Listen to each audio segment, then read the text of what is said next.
So Doreen, yes, that's your name? Okay, I'm Dr. Shaker. And I'm going to find the landmarks that we just found on the skeleton. Okay. Demonstrate for your class.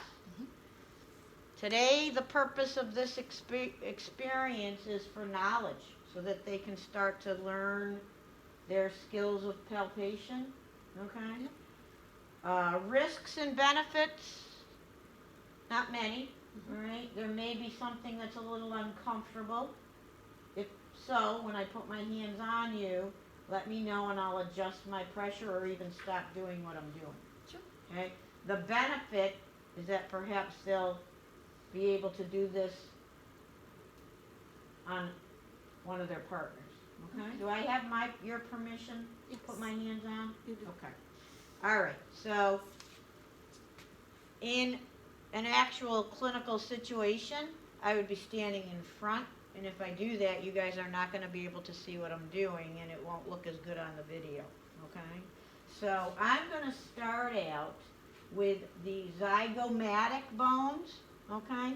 And they're your cheekbone, so you can actually feel these things on yourself while I'm doing them. Okay? So for Doreen. All right, so I'm going to come along. You can look straight ahead. Okay? And I'm going to start in the front of the ear. And I am on the right and left zygomatic. Okay? From there, I'm going to come down and I'm going to palpate the landmarks of the sternum. All right? So again, we have the top of the sternum is the sternal notch, the flat top third manubrium. Okay? So here's her sternal notch. I could go over to the clavicle, but I'm not going to. Okay? Notice I'm going to stay consistent with my finger, that I'm going to feel the entire sternum. Okay? So as I slide down, I feel a little projection. That is that sternal angle. That's where the manubrium ends and the body of the sternum begins. Okay?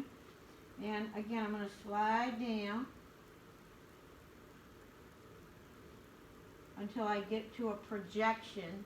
The xiphoid is actually easier to palpate if the person is laying down, okay? But I got it right there, okay? That's her xiphoid. Don't have to use a ton of pressure, all right? So then I'm going to come up from the sternal notch, medial clavicle. I'm going to slide all along the clavicle until I end up on her acromion process. Now I can make sure I'm on the acromion and not the head of the humerus by having her move. And I don't feel anything moving. If I had slid too far onto the head of the humerus and I started moving, now I'm moving with her humerus, and that's not what I want. Okay? So I'm going to slide back to the acromion, back to the clavicle. Okay? Can you all picture where the head of your humerus would be? Okay? I'm going to slide down into this valley to try and find that coracoid process. Now you're not going to feel the hook. You're only going to feel the very tip of it. And yes, it's going to be tender, so I'm going to back off. But I want to confirm that I'm on it. I think I'm on it. Okay? Put your hand on your tummy and go ahead and just push into your stomach. And I should feel what you did was you just asked the coracoid to come forward.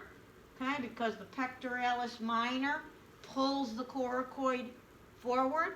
And you're asking it to contract, and there's my coracoid, okay? Now from there, you can relax your arm.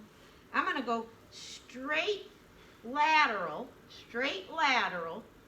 and I want to be on the head of the humerus because that's where I'm going to feel that tendon, okay? Now if you need extra help because somebody has a large deltoid, put the arm behind your back if you can. That makes the head of the humerus come forward, and so you can feel it. So again, I should feel a tendon sliding under my fingers. Okay? That makes sense? All right? Now go ahead and relax. From here, I'm going to come down the shaft of the humerus, and I end up on two projections. What did we say these are? Medial and lateral epicondyles. The medial and lateral epicondyles of what bone? Humerus. Can you bend your elbow? Perfect. I should not be moving because the radius and the ulna move when she bends her elbow. The other clue here, go ahead and straighten your elbow. You have a crease, okay? So if you're on the epicondyles, or so you think, and you're below the crease, no, you're not, okay? The crease indicates where the end of the humerus is, okay? So use as much information as you can. Back to anatomical position.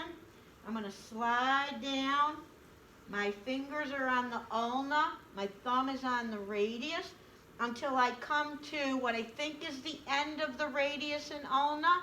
And now I'm going to have Doreen flex and extend her wrist. And again, I shouldn't be moving, okay? If I've gone too far here, all I'm doing is making sure that I'm on the radial and ulnar styloid. Can y'all see that? If I've gone too far, I'm going to move because now I'm on the carpals. Those are the moving bones, okay? There are 8 carpals for this unit, only 2 that you have to be able to palpate, okay? So I want to go back to the styloid of the ulna. Ulna is on the medial aspect of the forearm. And then I'm going to slide anteriorly until I feel a round projection. That is the pisiform, okay? And now I want to move because I'm on the carpals, okay? So all I did, I went back to the ulna. I slid down, and then I want to confirm with movement that I am in fact on the pisiform, okay? The other carpal is distal to the radius, and that is the scaphoid that Johann found for us, okay? So again, this time, Doreen, hitchhike position, okay? And I'm going to come down the styloid of the radius, and I'm going to try to feel a couple of tendons. There they are on either side. And right in there is her scaphoid. And again, I can feel movement underneath my finger because the carpals are moving on your radius. Okay? All right. Now you guys need to go do what I just did. Okay? So the anterior, then we'll come back for the posterior. Okay, I give you 10 minutes, just 10 minutes, okay? All right, thank you, my dear.